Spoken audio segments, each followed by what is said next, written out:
I love the way that we end this issue, flat out stating it. What are we going to do with 13 X-Men? Immediately spawning countless fanfics of there was only one bed. Johnny. Without the bed, you go in pain. We're down instinct of humanity. Transform, X-Men, reporting scene in time. Transform, mutant, systems and final death. Now we're X-Men. Hello, Flat Scans, and welcome to the X-Men. We are the next stage in human evolution. Two trans women exploring the X-Men. My name is Beth Seymour. And I'm Seanny. And we are here to take a look at our very first issue of the X-Men in the first official X-Men issue 1. It's finally here. First episode didn't count. It did count because we got through a lot of feelings. But in terms of actual X-Men content and the mission statement of this podcast, now we're really doing it. Last time we only talked about 3 X-Men, so I'm excited to triple that number today. I got good news for you. There's heaps more than 3. There's at least 4.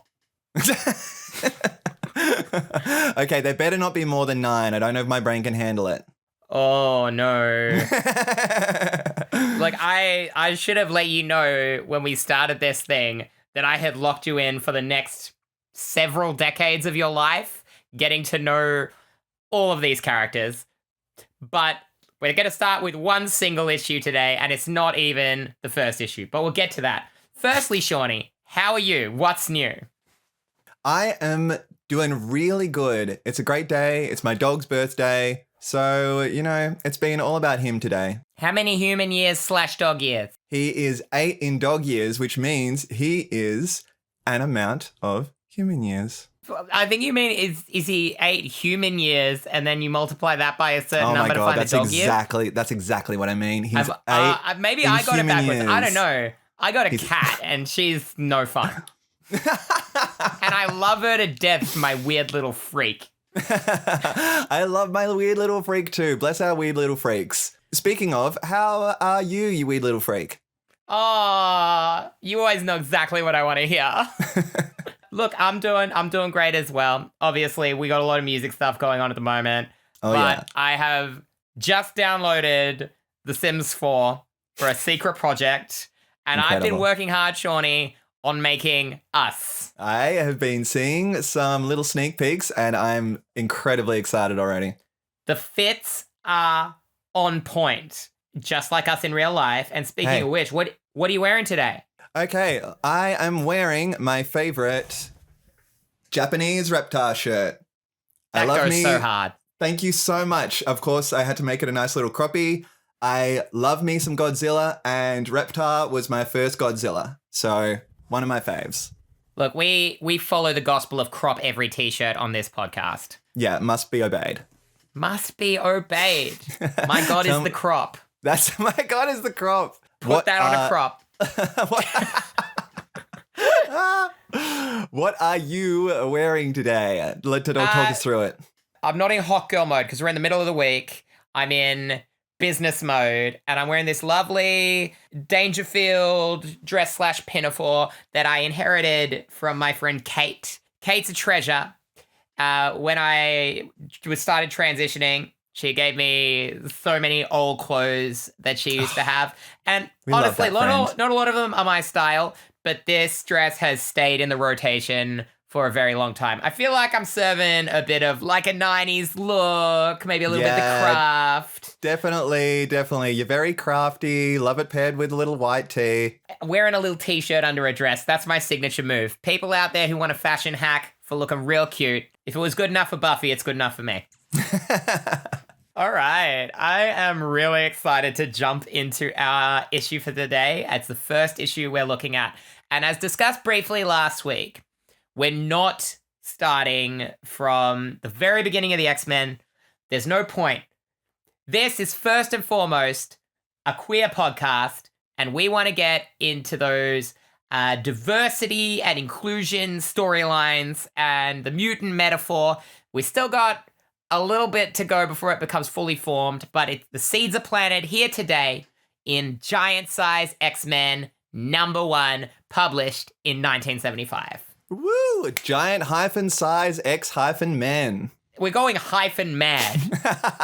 But that's this whole franchise. Just wait till we get to Extreme X-Men. I'm excited. Oh, we're going to get so many X puns. It has never been done before. Nobody who has ever had an X-Men related podcast or blog has ever made an X pun. Well, we're trailblazers. We are breaking new ground here, just like the X-Men did in this issue. So a little background on this issue. The X-Men was a comic that ran through the 1960s before it was cancelled due to low sales. In the early 70s, the former writer of X-Men from the mid-60s, Roy Thomas, became Marvel's editor-in-chief. Because he had a bit of passion for this title, he wanted to bring it back. But by the time it was able to be revived, he'd stepped down and left Marvel, and the position of editor-in-chief was taken over by Len Wein, who is the author of this issue. The idea with introducing this new team of X-Men is they're calling them the all-new, all-different X-Men, right? We have X-Men coming in from all over the world in this issue. That was with the intention of expanding into foreign markets, but something between Roy Thomas having that idea and leaving was lost in translation a bit because the X-Men that they chose to include were based in Soviet Russia. The wall hadn't fallen yet, and Kenya, countries that Marvel wasn't selling any comics in to begin with. So they kind of got the note for international X-Men and just ran with it. And you know what? It's way more fun this way. It is. We have a very multicultural cast, all the way from Ireland, if you can believe it. Shall we just dive into this issue? Tell me all about it. I mean, I've read it, but I want you to tell me all about it because you're the font of knowledge. We're going to run through this whole thing together. We're going to have a great time. So, First thing that stands out to me on this front cover that we have the old X-Men in the shadows behind these new X-Men bursting out of the page.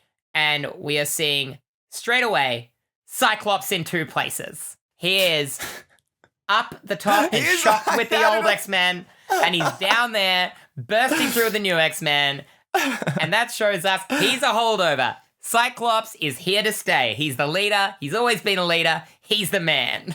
I did not notice this until you pointed it out. Also, poor Sunfire and Banshee are nowhere to be seen, but Cyclops is in there twice. That's how important he is. They don't care about Banshee or Sunfire. Maybe those weren't important markets. But my little theory on why they're not included is the 5 new X-Men that we see on that front cover, Nightcrawler, John Proudstar, Colossus, Storm, and Wolverine, are all new to this issue, but both Banshee and Sunfire did have minor appearances in the 60s run. Ah, interesting. That's just my own speculation. Wolverine had appeared before this. He appeared in 2 issues of Incredible Hulk that Len Wein had written, where he was like an kind of anti-hero government agent rival to Hulk, and they fight and team up. Wow. If I've ever read them, it's a long time ago. So was he designed initially as not with the mutant sort of X-Men genus in mind? That's a good question. It's hard to say. They definitely had a lot of different plans for him that morph over time. As you can see, as we get into this issue, when we get to the character introductions, a lot of the seeds of things that are going to become important for him later, like Weapon X gets mentioned, but there's no real explanation of what it is. I was surprised that they do actually touch on it right from the get-go here. Yeah, and we won't find out really what Weapon X is specifically until the late 80s, early 90s. Oh, wow. It's just Wolverine has an ominous backstory. Something I love, if we jump across to the title page, is this story is called Second Genesis. And what I love about it is there's a biblical overtone, which is it's a pet interest of mine. To say the least. We're going to meet our very first X-Men, our first new X-Men right now. Seanny, who are we meeting? Oh, we are meeting the star of X-Men, of course, the main character, Kurt Wagner, aka Nightcrawler. That's why they've introduced him first. He's the first X-Man we see because he's the main character. Or Yeah, at least that's what he is in my heart. Well, yeah, why else would they lead with him? He's the best. You know what? You stopped me from having this conversation with you at band practice the other night because I really wanted to have it. You're like, no, save it for the pod. I do. Yes, and please have it right now because I'm excited to jump back in. Your gut instinct with everything we know about the X-Men already is to look at this as a mutant discrimination story, and retroactively it is.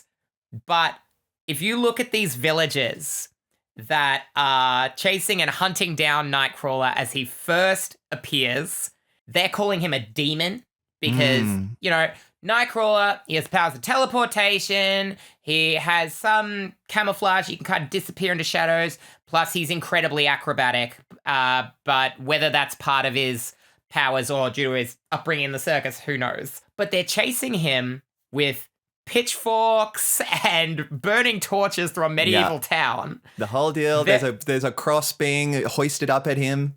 It seems like it should be like this mutant metaphor for discrimination, but I think Len Wein was really more interested in making this a classic superhero book. So he's just trying to give Nightcrawler a backstory here that he's not accepted because of how he looks, but it's not necessarily related to him being a mutant. Xavier is about to show up and just talk to him. When Xavier calls him a mutant, he says, "I have heard that word." And we don't really know that this discrimination is because he's a mutant. We know now that it is. But really, they just think he's a demon. They don't hate him because he's a mutant. But it is still discrimination, and protect my boy. That's it. And we are like, we should point out too that in the context of these scenes, Xavier is going around to each of these mutants. I can't help remind me of when Smithers is going around to all the softball players in that Simpsons episode to recruit them all for some unnamed project.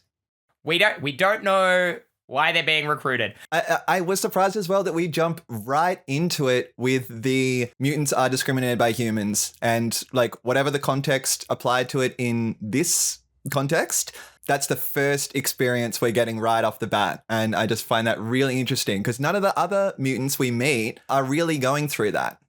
This is a real shift in tone for the comic as well, because it was just a very superhero-y book through the 60s. And you could tell they're trying to do some different stuff here, but the characterizations won't be fully formed until we start to meet the other characters later on. Who's the next X-Man we're meeting? All right, next up, we've got our grumpy little boy. It's Wolverine. He's here. He's working for the Canadian government. He's instantly popping his claws and slashing a man's tie off. I like that Xavier is totally fine with Wolverine just popping his claws, his indestructible claws that could kill a human being instantly. He's just swinging him at a government agent. But you know what? This is showing us that Wolverine is an anti-hero who plays by his own rules. He won't do what his government job tells him, and he goes where he wants to go. Banshee's an old character. He gets a 2-panel introduction. Poor Banshee. He's just like, Xavier rocks up. He's like, hey, I'm joining a team. Banshee's like, sick. I'm already packed. Let's go. Yeah, he's just at the Grand Ole Opry, just seeing some country music. And I like that he's wearing his high-collared costume underneath his street clothes. Foreshadowing, because I have a lot to say about the costumes when they first get introduced, but we'll save that for the panel. Next up, we meet Storm. Look, a lot of these characters we're probably going to fly through because they need no introduction, but Storm is very close to both our hearts, as we spoke about last time. Storm right now is in Kenya being worshipped as a goddess. The goddess is a literal goddess. Yeah, they're bringing tributes to her to give them crops, and she's fixing up their crops with rain. And the second Xavier says to her, yeah, but maybe you've outgrown this and you could come to America. She's like, oh, okay.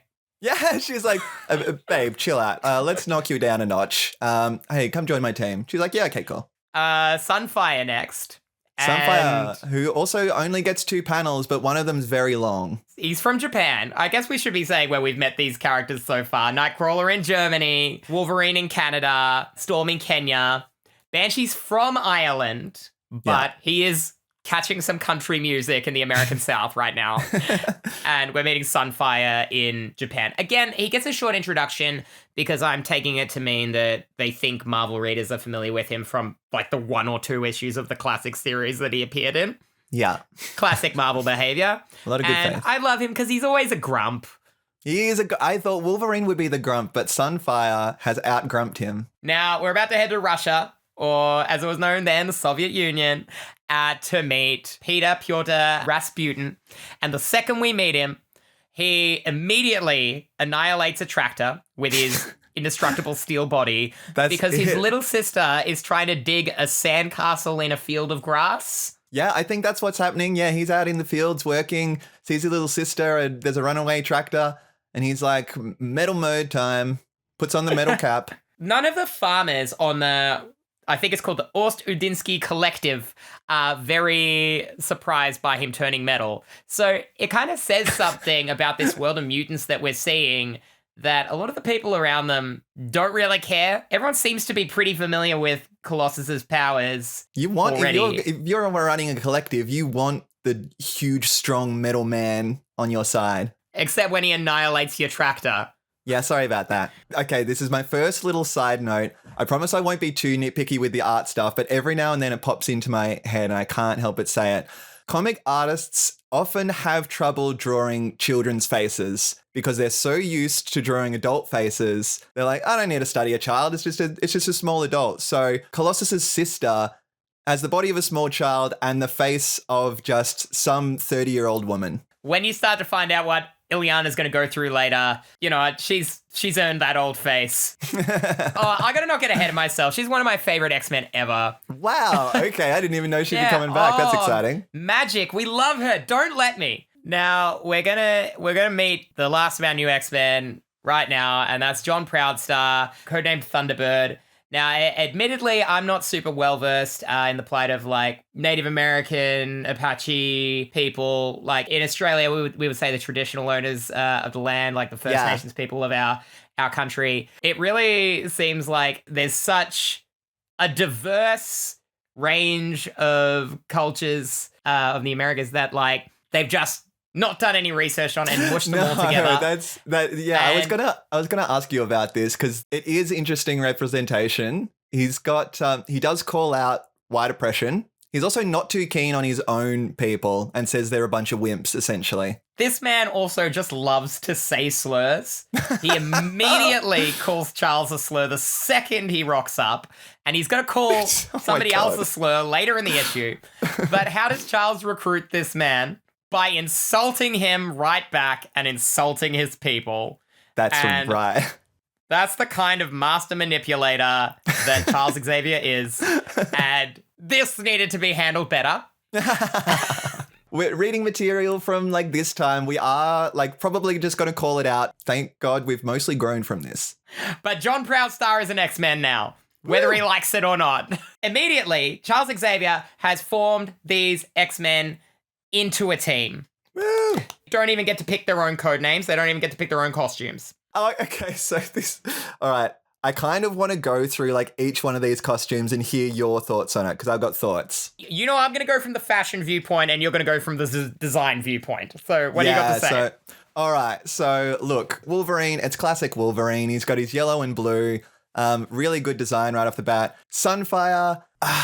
This era has a real thing about dumb face masks. All I picture when I see one of these like massive, silly, extended face masks is the Shocker from that Me and the Boys Spider-Man meme.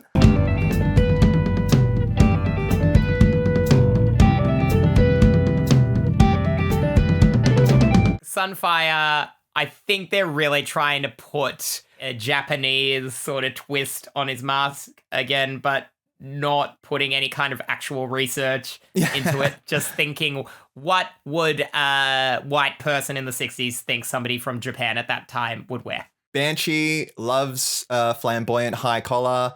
I love the collar and the wings. The wings, he's got his little, like, bumblebee pattern on them. Poor Nightcrawler. Everyone got an outfit except Nightcrawler. He's already got one. His fur is the costume. Thunderbird, I dig the black and red. The fringing, I don't know how to feel about. There's something that pops up when this character is used again in the last few years about, like, the colors don't really represent him or his people. So he gets a massive redesign, Cool. In the early 2020s. Again, racial stereotyping. Yeah, they're like, what says Native American? Chuck some fringe on there. It's come to it. Storm, 10 out of 10. Smoke show baddie, 0 notes.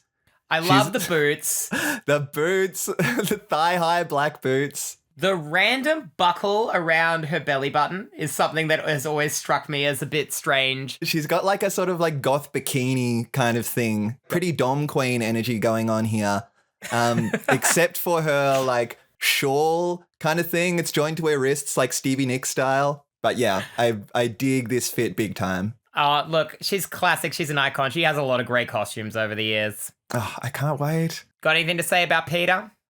Colossus is fine. Honestly, he's got like a sort of inverted Superman with the red, yellow, and blue going on. I honestly like his look when he is like in metal mode more than this. We're not going to see a lot of changes to this costume over the next several decades. Okay, well, I'll get used to it. Him and Nightcrawler and Banshee all stay pretty much the same. And Wolverine, like, his color scheme changes. They came up with a perfect costume straight away. They really did. They nailed it right off the bat. So I think we better fly through the plot here because we've had all the fun with introducing the characters and going through the costumes. This issue is pretty plot thin. Here we get to see why, I should say Xavier. I keep saying Xavier. I know it's Xavier. Whatever. It's the X. You need the X in there. It's a bad habit. I've been reading these comics in print for years, you know? You wouldn't know it's Xavier unless you watch the shows, which I've watched religiously for years.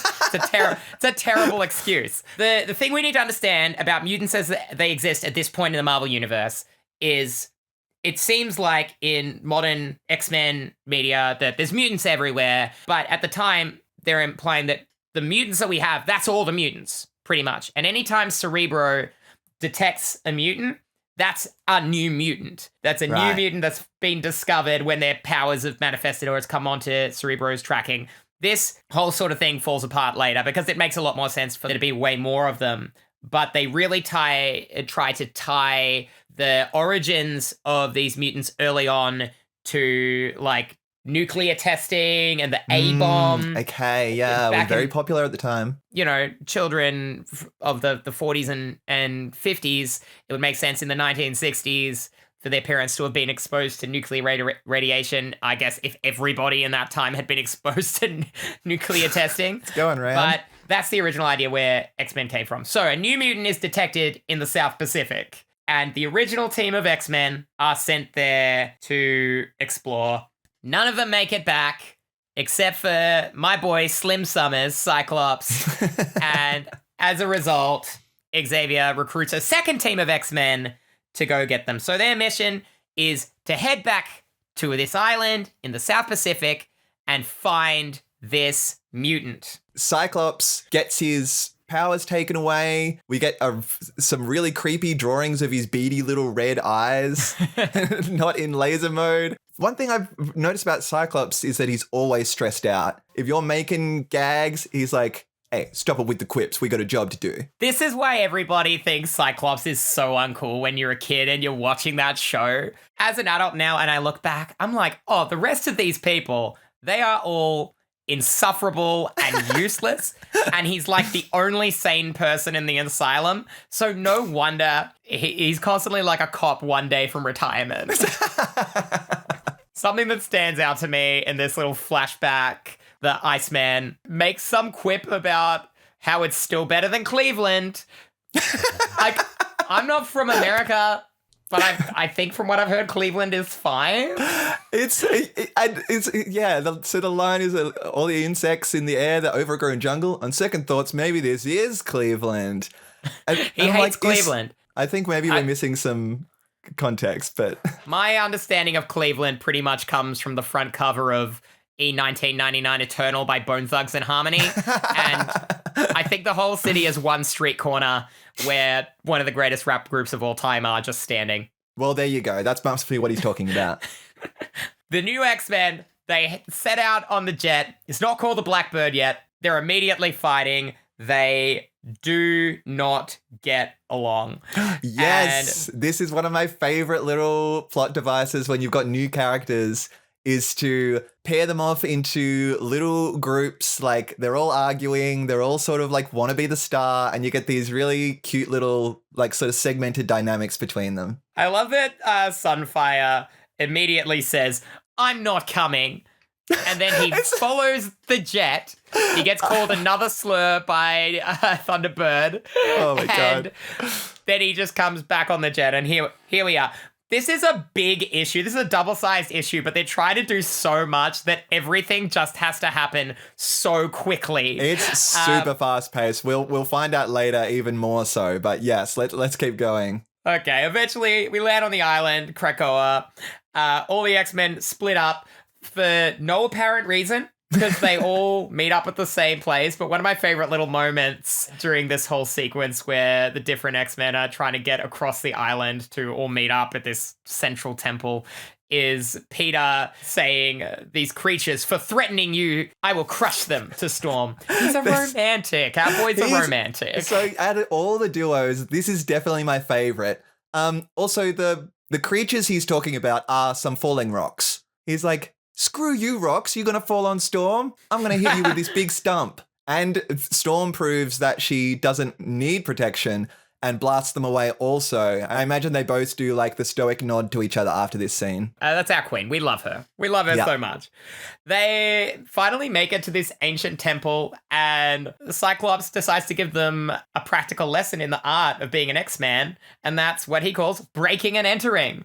So let's head in and destroy the remnants of an ancient civilization. That's right. Let's just punch through the front door. So Len Wein is the creator of a character called the Swamp Thing over at DC Comics. In this moment, we find the X-Men trapped and captured. We don't know by who yet until we get the reveal, in an incredible twist that is still a great twist to this day, that the mutant is the island. Krakoa is the mutant. And Len Wein, being the creator of Swamp Thing, Krakoa has mega Swamp Thing vibes. I love the design of Krakoa. This like full page reveal you get, very Swamp Thingy. I know you haven't played the Zelda games, but he's even got, when you fight a boss in a Zelda game, it gives you their name in big font, and in the subtitle you get like a little description of them that comes up. Krakoa's got one of these. He's Krakoa, the island that walks like a man. Firstly, immediately outing me as a trans woman who hasn't played Zelda. Now the public knows. That's going to be a running pod gag from now on. We're trying to get her in there. We have Krakoa has a flashback. He kind of shows, I should say they, I guess. It's an island. It's genderless. Krakoa shows their origin to the X-Men. And again, it's tied to nuclear testing. It's Godzilla. It is Godzilla in island form. All the X-Men are now going to try and fight Krakoa. But the fight, a lot happens, but we don't have time to show you all that. Oh my God, the writers are getting just so sleepy. We get a little panel of them fighting. It's all very exciting. Mere words could not begin to describe the sheer unbridled savagery of the battle that follows. So we won't even attempt it here. And then it's incredible, right? Look, whatever's going on here, it's too incredible to even imagine. So isn't that exciting? Eventually, Xavier telepathically gives them some sort of plan, and it involves Storm and Polaris. Cyclops, just totally happy to let Lorna Polaris die. She has magnetic powers. Her character's always been tied to Magneto. She has basically the same powers as Magneto. It's just her magnetism's usually green. This is my first time encountering this character, so that's good to know. She doesn't do a lot in that 60s run. She's really a bit part character who's always very tied to Cyclops' brother Havoc, who is also a very minor character. His defining character trait is just being jealous of his brother and hating him. Polaris, much later, is going to become one of my favorite characters. I will die a Havoc hater. He just hates his brother so much. See, we're just brushing over all the old X-Men because they're not really super important. But the X-Men right now are punching a hole in Earth's core with magnetism to reset gravity. Or, like, not physically punching a hole in it, but they're punching magnetism through Earth's core and resetting gravity. There would be bigger effects to this elsewhere in the world. How many natural disasters have the X-Men just caused? Now, mind you, we don't need to fuel more anti-mutant hysteria, but as we know, this isn't a plot point yet. I don't know what you're talking about. The science of this plan is airtight. They're blasting the Earth's crust with magnetism and lasers, and then it shoots the island off into outer space. Almost R.I.P. comedically Krakoa, so. you were a good one. Sorry. You're a real one. Fun little fact about the plan for defeating Krakoa actually came from future X-Men writer Chris Claremont, who was working around the Marvel offices at this time. And when Len Wein is inevitably going to step down from the X-Men after this issue, he will take over. But so we got a little taste of Chris Claremont's ideas in how that problem was resolved. I love the way that we end this issue just flat out stating it. What are we going to do with 13 X-Men? Immediately spawning countless fanfics of there was only one bed. Johnny. Well, bad news. There was already more than 9 X-Men. You capped me at 9, and here we are. But a lot of them are barely characters in this issue. That's right. As far as I'm concerned, our 6 newcomers are my X-Men. We're going to break this down into what I like to call ups, downs, and X's. Ooh, I love it. Are what we love about this issue. The downs are the things we do not like about this issue. And the X's are weird X-Men stuff. Yeah. And that's what I'm looking forward to. That's what this podcast is all about. I really wished we'd be able to explore some queer themes, but Len Wein doesn't have any interest in all of that. Lucky for you, next issue, Chris Claremont's going to take over, and he's going to write this comic book for the next 15 years, and he's very interested in exploring that. Oh, but I'm getting ahead of myself. What do you like about Giant Size X-Men #1? Okay, so I was prepared to go into this with a sort of like appreciating it for what it was at the time, but with a lens of what writing and character development is now, and maybe it not living up to that. I was surprised in terms of establishing these new characters, because there's a lot, the way it's paced out, the way you get little moments of learning what all their powers are, pairing them with each other in different ways, so they're sort of bouncing off each other, coming together at the end to defeat a greater enemy together. For the relatively small amount of pages that we have, I thought it was tackled pretty decently. It's a testament to the fact that they had to just fart out a bunch of characters real quick for this one issue. They shouldn't all be bangers. At least a handful of these new characters are household names. Like, they produced Storm, Nightcrawler, and Colossus. This is what, yeah, right away. All in the same issue. Yeah. No other team of X-Men in its debut is going to have that kind of hit rate. No way. And that is All gas, that is no the true brakes. testament. Oh, one thing I forgot to mention is Krakoa reveals his sort of plan before they fight him, which is that he telepathically like sent out the distress signal being like, oh, I'm a new mutant, come get me, so that he could absorb their energy. And he also infiltrated Xavier's mind to recruit new mutants specifically to come to the island. So the whole reason we have this team is thanks to Krakoa. A real one. Krakoa is a real one, an real OG. And, you know, sorry you're out there floating in space. But don't worry, I can only several hope. decades from now, you're going to be really important once again. Oh, I can't wait. Our non-binary royalty. From me, this issue is all about that twist. And introducing the characters. You know what? I actually think Kurt has a really great monologue about his identity and his place in the world in his first appearance. to Yeah. Kurt's one of my favorite characters and always will be. But that twist of the island is the mutant is so great. The fact that Krakoa, they're pulling all the strings on this whole thing and are able to show telepathically to this new team of X-Men exactly why they're doing it. I feel like that's a character that's now a bit underutilized because they've been blasted into space. But you know what? Rock and roll. What do we hate?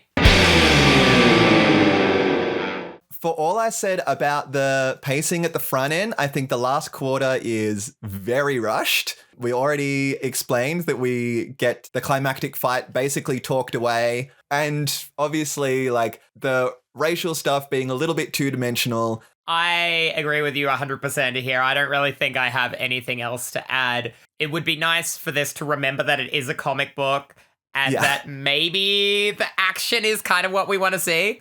But it's kind of true to the X-Men that later this comic is going to become all about talking about feelings and introducing new characters. And so spending half the issue of just introducing these new characters, giving them names, putting suits on them and watching them bicker is kind of some really good foreshadowing of what's to come.